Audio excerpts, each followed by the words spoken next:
मैं पंडित रमेश कुमार चौबे आप सबका महामाया शक्तिपीठ में हार्दिक अभिनंदन करता हूं, आत्मीय स्वागत करता हूं। आशा करता हूं आप परमात्मा की कृपा से सपरिवार आनंदमय होंगे।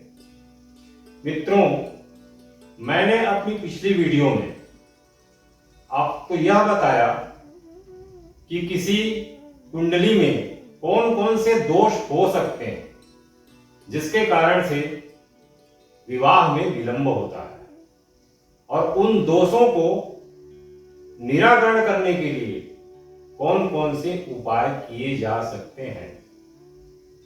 उसी क्रम को आगे बढ़ाते हुए आज मैं आपके लिए माता पिता की एक स्वाभाविक जिज्ञासा लेकर के आया हूं। जब संतान विवाह योग्य हो जाता है तो माता पिता के मन में एक स्वाभाविक जिज्ञासा उत्पन्न होती है कि उनके पुत्र पुत्रियों का विवाह किस उम्र में होगा और कहां होगा। मित्रों, वैसे तो ज्योतिषीय मान्यताओं के अनुसार अनेक सूत्र हैं, लेकिन आज मैं इस वीडियो के माध्यम से आपको कुछ अनुभूत शास्त्रीय सिद्धांत बताऊंगा जिसके कारण से विवाह कब होता है और किस दिशा में होता है स्वाभाविक रूप से जाना जा सकता है। आइए चर्चा शुरू करते हैं। पहला सूत्र, ज्योतिषीय मान्यता यह है कि किसी कुंडली में शनि और गुरु जिस वर्ष में एक साथ सप्तम भाव को और लग्न भाव को देखते हो, उस वर्ष में जातक का विवाह अवश्य होता है। सभी 9 ग्रह अपने स्थान से 7वें स्थान को पूर्ण दृष्टि से देखते हैं, लेकिन कुछ ग्रह ऐसे हैं जिनकी दृष्टि 7वें के साथ साथ कुछ और भी होती है। जैसे शनि ग्रह, शनि ग्रह की दृष्टि 7वें दृष्टि के अतिरिक्त तीसरी दृष्टि और 10वीं दृष्टि। गुरु ग्रह जो है 7वें भाव को पूर्ण दृष्टि से देखता है और साथ ही साथ 5वें और 9वें भाव को भी पूर्ण दृष्टि से देखता है।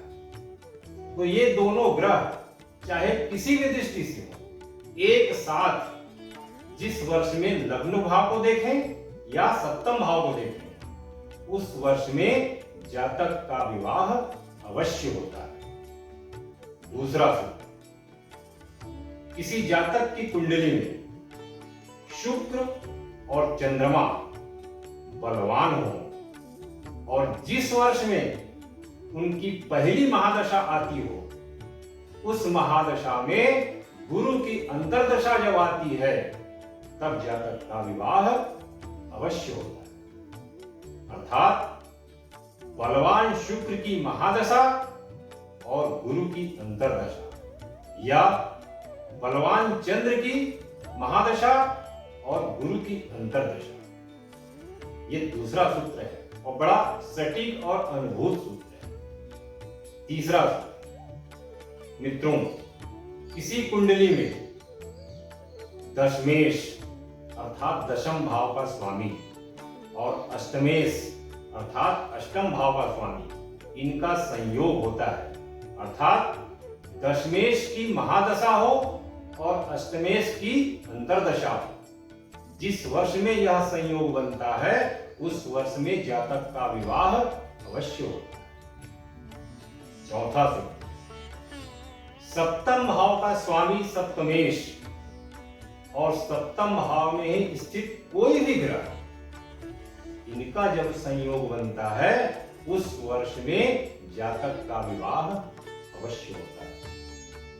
और 5वां सूत्र है शुक्र युक्त सप्तमेश, अर्थात सप्तम भाव के स्वामी की महादशा और शुक्र की अंतर्दशा जिस वर्ष में होती है उस वर्ष में जातक का विवाह अवश्य ही होता है। मित्रों, इस तरह से आपके समक्ष मैंने 5 अनुभूत एवं सटीक सूत्र बताया, जिससे आप अवश्य जान सकते हैं कि आपके पुत्र या पुत्री का विवाह किस वर्ष में होगा। अब दूसरा यक्ष प्रश्न है कि विवाह कहाँ होगा, अर्थात ससुराल की दिशा क्या होगी। तो इसको जानने के लिए कुंडली के शुक्र को देखा जाता है। शुक्र जिस भाव में स्थित हो, वहां से 7वें भाव पर जो राशि होती है, उस राशि की दिशा में ही जातक का विवाह होता है। एक उदाहरण से समझिए। मकर लग्न की कुंडली, 10वें भाव में तुला राशि पर शुक्र स्थित है। अब यदि यहां से शुक्र से 7वें भाव तक आप जाएंगे तो आप पहुंचेंगे चतुर्थ भाव में, और चतुर्थ भाव में आपको मेष राशि मिलेगी। तो और मेष राशि की दिशा होती है दक्षिण दिशा। तो इस कुंडली में जातक का विवाह दक्षिण दिशा में होगी। इस तरह से आप अपनी कुंडली में शुक्र की स्थिति देख करके यह जान जाएंगे कि जातक का ससुराल किस दिशा में होगा। मित्रों, आज मैंने आपके समक्ष 2 स्वाभाविक जिज्ञासाओं का उत्तर इस वीडियो के माध्यम से दिया। यदि मेरा वीडियो आपको अच्छा लगा होगा, पसंद आया होगा, जानकारियां उपयोगी लगी होंगी, तो मेरे वीडियो को लाइक कीजिए, सब्सक्राइब कीजिए और नोटिफिकेशन बेल आइकन को अवश्य प्रेस कीजिए। जय श्री